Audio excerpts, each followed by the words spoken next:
Audrey Crespo-Mara en deuil après la mort de Thierry Ardisson, les coulisses de son retour sur TF1 dévoilées. Audrey Crespo-Mara a repris l'antenne le 25 juillet dernier, soit 11 jours seulement après la mort de son compagnon, Thierry Ardisson. Dans les couloirs de TF1, la résilience de la journaliste de 49 ans force l'admiration de ses collègues, en particulier à la direction de la chaîne.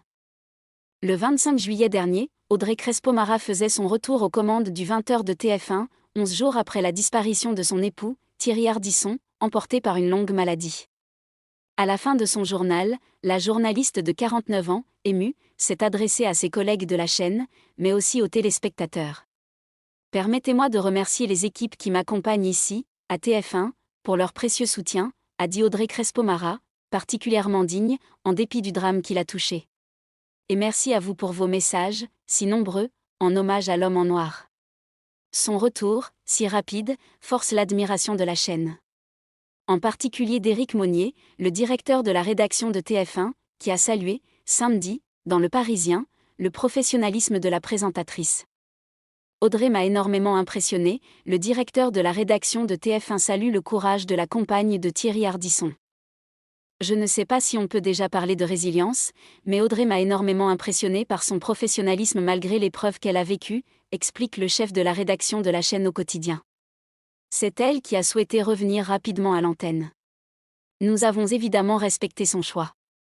À son retour sur le plateau du journal le plus regardé de France, elle a été extrêmement digne, à son image, notamment dans les petits messages de remerciement qu'elle a pu faire passer, complète Éric Monnier.